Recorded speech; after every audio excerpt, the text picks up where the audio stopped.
বিসমিল্লাহির রহমানির রহিম। সুপ্রিয় দর্শক ও শ্রোতা মণ্ডলী, আজকে আমাদের আলোচনার পঞ্চম পর্ব। আলোচনা করব হিজবুত তাওহীদের কুফরি আকিদার অন্যতম একটি আকিদা, দাজ্জাল কোনো ব্যক্তি নয় বরং ইহুদি খ্রিস্টান সভ্যতাই হচ্ছে দাজ্জাল। প্রিয় দর্শক, কথা বলে থাকেন হিজবুত তাওহীদের তথাকথিত ইমাম বাইজিদ খান পন্নী এবং বর্তমান ইমাম হুসাইন মোহাম্মদ সেলিম। বলা হয় এটা তাদের আকিদা। সুপ্রিয় দর্শক, আজকে আমরা প্রমাণ করব দাজ্জাল কোনো সভ্যতার নাম নয় বরং দাজ্জাল আপাদমস্তক একজন ব্যক্তি। প্রিয় দর্শক ও শ্রোতা মণ্ডলী, হাদিসের মধ্যে রাসূল আকরাম সাল্লাল্লাহু আলাইহি ওয়াসাল্লাম কিয়ামতের যতগুলো আলামত উল্লেখ করেছেন, দাজ্জাল হচ্ছে তার মধ্যে অন্যতম। কিয়ামতের বড় আলামতের মধ্যে একটি আলামত হচ্ছে দাজ্জালের ফিতনা। পৃথিবীর মধ্যে যতগুলো নবী এসেছে সব নবী তার উম্মাহকে দাজ্জালের ব্যাপারে সতর্ক করেছেন। প্রিয় দর্শক, দাজ্জাল যে একজন ব্যক্তি এ ব্যাপারে রাসূল করিম সাল্লাল্লাহু আলাইহি ওয়াসাল্লাম হাদিসের মধ্যে সাহাবায়ে কেরামকে এবং তার উম্মাহকে সতর্ক করে গেছেন, যা সহিহ হাদিস দ্বারা প্রমাণিত। কিন্তু দুঃখজনক বিষয় হচ্ছে এই হিজবুত তাওহীদ কুফরি সংগঠনের দায়িত্বশীলগণ মানুষের মাঝে তাদের ঈমানকে নস্যাৎ করার জন্য এমন কুফরি আকিদা ছড়িয়ে বেড়াচ্ছেন, যা অত্যন্ত দুঃখজনক এবং নিন্দনীয়। প্রিয় দর্শক, হিজবুত তাওহীদের দৃষ্টিভঙ্গি হচ্ছে, তাদের বিশ্বাস হচ্ছে দাজ্জাল কোনো ব্যক্তি নয় বরং আধুনিক প্রযুক্তি ইহুদি খ্রিস্টান সভ্যতাই হচ্ছে দাজ্জাল। তো আমরা সর্বপ্রথম তাদের বই থেকে তাদের দৃষ্টিভঙ্গিটি দেখব, তারপরে বর্তমান ইমামের বক্তব্য শুনে আমাদের মূল আলোচনায় আমরা প্রবেশ করব। প্রিয় দর্শক, হিজবুত তাওহীদের প্রতিষ্ঠাতা বাইজিদ খান পন্নী তার লিখিত বই মহাসত্যের আহ্বানে 19 নম্বর পৃষ্ঠায় তিনি লিখেছেন, দাজ্জাল এমন কোনো বস্তু নয় যা চোখে দেখা যায় বা স্পর্শ করা যায়। বর্তমান ইহুদি খ্রিস্টান সভ্যতাই হচ্ছে সেই মহাশক্তিধর দানব দাজ্জাল এবং যান্ত্রিক প্রযুক্তি হচ্ছে তার বাহন। তিনি তার বইয়ের মধ্যে কথা লিখেছেন। এখানে স্পষ্ট তিনি বলতে চেয়েছেন দাজ্জাল কোনো ব্যক্তি নয় বরং ইহুদি খ্রিস্টান সভ্যতাই হচ্ছে দাজ্জাল। তাহলে তারা দাজ্জালকে স্বীকার করলেন না, সুকৌশলে হাদিসকে অস্বীকার করলেন। এবার আসুন বর্তমান ইমাম হুসাইন মোহাম্মদ সেলিমের বক্তব্য শুনে নিই। আমরা ভিডিওতে দেখব বর্তমান ইমাম হুসাইন মোহাম্মদ সেলিমের বক্তব্য। মোটামুটি একটা বক্তব্য আমরা দিয়েছি যে বর্তমানে যে সভ্যতাটা দুনিয়াকে আচ্ছন্ন করেছে, এটাই সেই রাসূল বর্ণিত এক চোখা চাকচিক্যময় প্রতারক দাজ্জাল। আপনারা দেখলেন হুসাইন মোহাম্মদ সেলিমের বক্তব্যের একটি অংশ। হুসাইন মোহাম্মদ সেলিম এখানে একটি কৌশল অবলম্বন করেছে। তার দাজ্জাল বিষয়ক যতগুলো বক্তব্য আপনি ইউটিউবে দেখবেন সে সরাসরি দাজ্জালকে অস্বীকার করছে না, বরং এই কৌশল অবলম্বন করে নবী করিম সাল্লাল্লাহু আলাইহি ওয়াসাল্লামের বিভিন্ন হাদিস সে জনসম্মুখে বর্ণনা করছে। দাজ্জালের রূপ, দাজ্জালের চেহারা, দাজ্জালের আকৃতি সব কিছু সে বর্ণনা করছে। বর্ণনা করার পরে সে এখানে বলতে চাচ্ছে যে যতগুলো হাদিসে এই সমস্ত কথা বলা হয়েছে হাদিসগুলো জাল বা হাদিসের বিভিন্ন রকম জাল বিষয় সামনে আসে, সুতরাং আমরা কোনটা নিব। তাই সে সভ্যতাকেই দাজ্জাল বলছে, দাজ্জাল কোনো ব্যক্তি এটা স্বীকার করতে চাচ্ছে না। সে একটা কৌশলে হাদিসকে অস্বীকার করলো, নবীজির কথাকে অস্বীকার করলো, মানুষকে বুঝাইতে চাইলো দাজ্জাল কোনো ব্যক্তি নয়। প্রিয় দর্শক, এবার আসুন আমরা প্রমাণ করব যে দাজ্জাল আপাদমস্তক একজন ব্যক্তি এবং তার আকৃতি কেমন হবে, তার রূপ কেমন হবে, সে কোথা থেকে প্রকাশ পাবে, সে কোথায় আসবে, কোথা থেকে মৃত্যুবরণ করবে, দুনিয়ার মধ্যে এসে মুমিনদের উপরে কেমন অত্যাচার করবে, কাফেরদের সাথে কেমন ব্যবহার করবে, সব কিছু রাসূল করিম সাল্লাল্লাহু আলাইহি ওয়াসাল্লাম হাদিসের মধ্যে বর্ণনা করে দিয়েছেন। প্রিয় দর্শক, এবার আসুন আমরা হাদিস থেকে হিজবুত তাওহীদের এই বক্তব্যকে খণ্ডন করে ইসলামের দৃষ্টিভঙ্গি কি হবে সে বিষয়টি এখানে উল্লেখ করব। সুপ্রিয় দর্শক, আমরা সর্বপ্রথম হাদিস থেকে দেখব যে দাজ্জালের ব্যাপারে রাসূল করিম সাল্লাল্লাহু আলাইহি ওয়াসাল্লাম কি কি বর্ণনা দিয়েছেন। সর্বপ্রথম কথা হচ্ছে, দাজ্জাল একজন ব্যক্তি, তার নাম হচ্ছে মাসিহুদ দাজ্জাল। মাসিহুদ দাজ্জাল কেন বলা হয়েছে এর বিভিন্ন ব্যাখ্যা দেওয়া হয়েছে, বিভিন্ন কথা তার ব্যাপারে বলা হয়েছে। তো মূল কথা হচ্ছে দাজ্জাল কাকে বলা হয়, এক কথা আমি বোঝাতে চাই। এক কথায় দাজ্জাল মক্কা মদিনা ব্যতীত সমগ্র বিশ্ব ভ্রমণকারী, বাতিল দ্বারা হককে আচ্ছাদিতকারী, একচোখ কানা ব্যক্তিকেই দাজ্জাল বলে। প্রিয় দর্শক, এই হচ্ছে দাজ্জালের পরিচয় সংক্ষেপে। এবার আমরা ধারাবাহিকভাবে দাজ্জালের যে বৈশিষ্ট্যগুলো আছে হাদিস দ্বারা প্রমাণ করব। প্রিয় দর্শক ও শ্রোতা মণ্ডলী, সর্বপ্রথম কথা হচ্ছে তার প্রকাশের স্থান, তিনি কোথা থেকে প্রকাশ পাবেন সেটি আমরা হাদিস থেকে দেখব।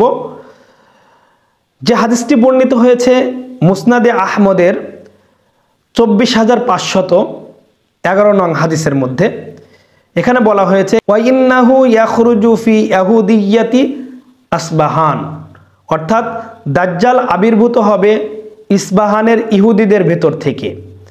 এই হাদিস থেকে আমরা স্পষ্ট বুঝতে পারলাম যে দাজ্জাল যদি কোনো সভ্যতা হতো তাহলে ইহুদিদের গোত্র থেকে সে বাহির হতো না, যা নবী করিম সাল্লাল্লাহু আলাইহি ওয়াসাল্লাম হাদিসের মধ্যে উল্লেখ করেছেন। দাজ্জাল পৃথিবীতে কতদিন অবস্থান করবে এবং অবস্থান কিরূপ হবে সে বিষয়টিও হাদিসের মধ্যে রাসূল করিম সাল্লাল্লাহু আলাইহি ওয়াসাল্লাম বলে দিয়েছেন। প্রিয় দর্শক, আমরা এবার এমন একটি হাদিস দেখব যে হাদিসের মধ্যে রাসূল করিম সাল্লাল্লাহু আলাইহি ওয়াসাল্লাম স্পষ্ট করে দিয়েছেন। হাদিসটি বর্ণিত আছে সহিহ মুসলিম শরীফের মধ্যে, হাদিস নং 2937 নং হাদিসের মধ্যে। অকুলনা ইয়া রাসূলুল্লাহি ওয়া মা লাবিসুহু ফিল আরদি ক্বালা 40 ইয়াওমান ইয়াউমুকা সানাতিন ওয়া ইয়াউমুকা শাহরিন ওয়া ইয়াউমুকা জুমআতিন ওয়া সাইরি আইয়ামিহি কা আইয়ামিকুম। অর্থাৎ সাহাবায়ে কেরাম প্রশ্ন করলেন, হে আল্লাহর রাসূল, সে পৃথিবীতে কয়দিন অবস্থান করবে? উত্তরে রাসূল করিম সাল্লাল্লাহু আলাইহি ওয়াসাল্লাম বললেন 40 দিন পর্যন্ত। এর প্রথম দিনটি 1 বছরের সমান, দ্বিতীয় দিন 1 মাসের সমান এবং তৃতীয় দিন 1 সপ্তাহের সমান হবে। অবশিষ্ট দিনগুলো তোমাদের দিন সময়ের মতনই হবে। প্রিয় দর্শক, তো দাজ্জাল যদি কোনো সভ্যতা হয় তাহলে সে দুনিয়ার মধ্যে কতদিন আসবে, কতদিন থাকবে, কেমনভাবে থাকবে, রাসূল করিম সাল্লাল্লাহু আলাইহি ওয়াসাল্লাম এগুলো বলে দিয়েছেন। এখানে তো সুকৌশলে হাদিসকে অস্বীকার করার যে দুঃসাহস দেখিয়েছেন হিজবুত তাওহীদ, তা অত্যন্ত ঘৃণিতভাবে আমরা প্রত্যাখ্যান করছি। প্রিয় দর্শক, এবার আমরা আরেকটি হাদিস দেখব যে দাজ্জালের আকৃতি কেমন হবে। এখন তারা যদি ইহুদি খ্রিস্টান সভ্যতাকে দাজ্জাল বলে তাহলে তো সেটার আকৃতি হয় না, সভ্যতার আবার আকৃতি আছে নাকি? তো তাদের এই কথার খণ্ডনে রাসূল করিম সাল্লাল্লাহু আলাইহি ওয়াসাল্লামের এই হাদিসে যথেষ্ট। দাজ্জাল কেমন আকৃতি হবে, দাজ্জালের কপালে কি লেখা থাকবে সেটি হাদিস দ্বারা প্রমাণিত। হযরত আনাস ইবনে মালিক রাদিয়াল্লাহু তাআলা আনহু থেকে বর্ণিত, নবী সাল্লাল্লাহু আলাইহি ওয়াসাল্লাম বলেন, আদ-দাজ্জালু মাকতুবু বাইনা আইনাইহি কাফ ফা র আই কাফিরুন, অর্থাৎ দাজ্জালের 2 চোখের মধ্যস্থলে কাফ ফা র অর্থাৎ কাফের লেখা থাকবে। হাদিসটি বর্ণিত আছে সহিহ মুসলিমের 2933 নং হাদিসের মধ্যে। সুপ্রিয় দর্শক, তাহলে যারা দাজ্জালকে অস্বীকার করতে চায় এই হাদিস দ্বারা প্রমাণিত হচ্ছে তারা সম্পূর্ণ মিথ্যাবাদী, বরং দাজ্জালের কপালে কি লেখা থাকবে সে বিষয়টিও নবী করিম সাল্লাল্লাহু আলাইহি ওয়াসাল্লাম স্পষ্টভাবে বর্ণনা করে দিয়েছেন। এখানে জল ঘোলা করার কোনো সুযোগ হিজবুত তাওহীদ পাবে না। প্রিয় দর্শক, এমনকি দাজ্জালের গতি কেমন হবে সে বিষয়টিও নবী করিম সাল্লাল্লাহু আলাইহি ওয়াসাল্লাম হাদিসের মধ্যে স্পষ্ট করে দিয়েছেন। প্রিয় দর্শক, হযরত নওয়াস ইবনে সামআন রাদিয়াল্লাহু তাআলা আনহু থেকে বর্ণিত, তিনি বলেন নবী সাল্লাল্লাহু আলাইহি ওয়াসাল্লাম বলেন, বাতাসের প্রবাহ মেঘমালাকে যেরকম হাঁকিয়ে নিয়ে যায় তেমনিভাবে দাজ্জালের গতি হবে। হাদিসটি বর্ণিত আছে সহিহ মুসলিমের 2937 নং হাদিসের। আমরা আরেকটি হাদিস দেখব, দাজ্জালের কথা আকাশ জমিন সব কিছু শুনতে বাধ্য থাকবে, শুনবে। আল্লাহ তাআলা মানুষকে পরীক্ষা করার জন্য দাজ্জালকে এই ক্ষমতা দিবেন। প্রিয় দর্শক, হযরত নওয়াস ইবনে সামআন রাদিয়াল্লাহু তাআলা আনহু থেকে বর্ণিত, তিনি বলেন নবী সাল্লাল্লাহু আলাইহি ওয়াসাল্লাম বলেছেন, ফায়ামুরুস সামাআ ফাতুমতিরুল আরদা ফাতুমবিতু, অর্থাৎ দাজ্জাল আকাশমণ্ডলীকে আদেশ করবে, আকাশ বৃষ্টি বর্ষণ করবে এবং ভূমিকে নির্দেশ দিবে, ফলে ভূমি গাছপালা ও শস্য উৎপাদন করবে। হাদিসটি বর্ণিত আছে সহিহ মুসলিম শরীফের 2937 নং হাদিসের মধ্যে। প্রিয় দর্শক, তাহলে দাজ্জাল আকাশমণ্ডলীকে আদেশ করবে, জমিনকে আদেশ করবে, আকাশকে আদেশ করার সঙ্গে সঙ্গে আকাশ বৃষ্টি বর্ষণ করবে। আল্লাহ তাআলা মূলত পরীক্ষা করার জন্য দাজ্জালকে এই সক্ষমতা দান করবেন। তাহলে দাজ্জালের আকৃতি রাসূল করিম সাল্লাল্লাহু আলাইহি ওয়াসাল্লামের এই হাদিস থেকে ফুটে ওঠে, তার অস্তিত্ব ফুটে উঠেছে। প্রিয় দর্শক, আমরা আরেকটি হাদিস দেখব, যে হাদিসের মধ্যে দাজ্জালের বয়স ও চুল নিয়ে কথা বলা হয়েছে। দাজ্জাল সভ্যতার কি ইহুদি খ্রিস্টান সভ্যতার কি চুল থাকে, বয়স থাকে? তো থাকে না, বরং নবী করিম সাল্লাল্লাহু আলাইহি ওয়াসাল্লাম দাজ্জালের চুল, বয়স সে বিষয়টিও হাদিসের মধ্যে বর্ণনা করে দিয়েছেন। নওয়াস ইবনে সামআন রাদিয়াল্লাহু তাআলা আনহু থেকে বর্ণিত, নবী সাল্লাল্লাহু আলাইহি ওয়াসাল্লাম বলেছেন, ইন্নাহু শাবুন কতাতুন, অর্থাৎ দাজ্জাল যুবক হবে। কেমন হবে? যুবক হবে এবং ঘন চুল বিশিষ্ট হবে। হাদিসটি ওই সহিহ মুসলিমের একই হাদিস, যা বিভিন্ন পর্যায়ে দাজ্জালের গুণগুলো, বৈশিষ্ট্যগুলো বর্ণনা করা হয়েছে। প্রিয় দর্শক, নবী সাল্লাল্লাহু আলাইহি ওয়াসাল্লাম আরো বলেন, ওয়া ইন্নাহু জাআদু আদামু, অর্থাৎ তার চুল হবে কুকরানো। হাদিসটি এসেছে মুসনাদে আহমদের 23,685 নং হাদিসের মধ্যে। তাহলে দাজ্জালের চুল কেমন হবে? কুকরানো হবে। তো ইহুদি খ্রিস্টান সভ্যতা, প্রযুক্তির এগুলোর কি আবার চুল থাকে? না, বরং দাজ্জাল আপাদমস্তক একজন মানুষ, একজন ব্যক্তি। প্রিয় দর্শক, গায়ের পশম কেমন হবে সে বিষয়টিও নবী করিম সাল্লাল্লাহু আলাইহি ওয়াসাল্লাম বলে দিয়েছেন।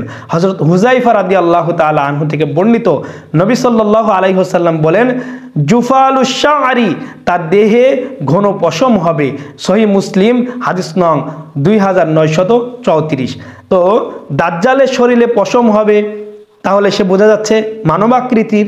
ইহুদি খ্রিস্টান সভ্যতার গায়ে তো আর পশম হয় না। প্রিয় দর্শক ও শ্রোতা মণ্ডলী, আমরা দাজ্জালের দেহের বৈশিষ্ট্যর মধ্যে আরেকটি বৈশিষ্ট্য দেখব, তা হচ্ছে ডান চোখ টেরা হবে।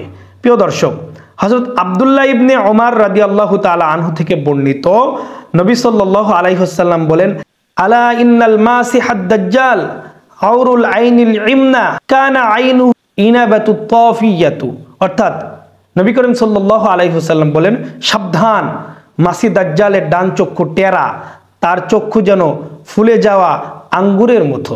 হাদিসটি বর্ণিত আছে সহিহ বুখারীর 3439 নং হাদিসের মধ্যে। প্রিয় দর্শক, আমরা এমন অনেক বৈশিষ্ট্য হাদিস থেকে বর্ণনা করতে পারবো, যেহেতু ভিডিও অনেক লম্বা হয়ে যাবে, আলোচনা লম্বা হয়ে যাওয়ার কারণে আমরা সংক্ষেপে দাজ্জালের বৈশিষ্ট্য নিয়ে কথা বললাম। প্রিয় দর্শক, এই হাদিসগুলো থেকে স্পষ্ট আমরা প্রমাণ করলাম যে দাজ্জালের ব্যাপারে হিজবুত তাওহীদ যে দাবি করেছে সে কোনো ব্যক্তি নয়, ইহুদি খ্রিস্টান সভ্যতা দাজ্জাল, প্রযুক্তি দাজ্জাল, মূলত এগুলো বলার মাধ্যমে তারা নবী করিম সাল্লাল্লাহু আলাইহি ওয়াসাল্লামের হাদিসকে অস্বীকার করতে চায়, নবীজিকে অস্বীকার করতে চায়, সমাজের মধ্যে মানুষের দিনকে বিকৃত করতে চায়, মানুষের ঈমানকে হরণ করতে চায়। সুতরাং তাদের এই ভয়ঙ্কর ফাঁদ থেকে আমাদেরকে মাহফুজ থাকতে হবে, নিরাপদ থাকতে হবে। আল্লাহ রাব্বুল আলামিন আমাদের সকলকে এই ফিতনা থেকে নিরাপদ থাকার তৌফিক দান করেন। আসসালামু আলাইকুম ওয়া রাহমাতুল্লাহি ওয়া বারাকাতুহু।